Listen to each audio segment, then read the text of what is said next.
आम्ही केला धरणार फुल माहोल. आले काय? या मग स्वागत आहे तुमचं आपल्या 4थ्या व्हिडिओत.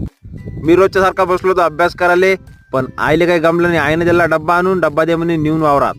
आपल्या पैदल येते जीवार आपण लावली आपल्या गाडीची चाबी आणि सन निघालो 320च्या स्पीडनं आणि 2च मिनिटात आलो वावरात. आणि एकटा काही आलं नाही, गावातल्या पोराला आणलं आणि डब्बा दिला झाडा लटकून पोट्टाला म्हटलं दे म्हटलं आवाज काकाले. त्यांनी दिला आवाज. मग आलो घरी. मग आपल्याला जायचं होतं विसर्जन करायला. मग काय मग निघालो विसर्जन करायला नदीवर. मग पोहोचलो आम्ही नदीवर आणि केली पूजा केल्यावर निघालो आम्ही विसर्जन करायला. आम्ही 3-4 जण विसर्जन करायला गेलो आणि विसर्जन केल्यावर सारी गडबड पायसांत सारी धरणावर जायची.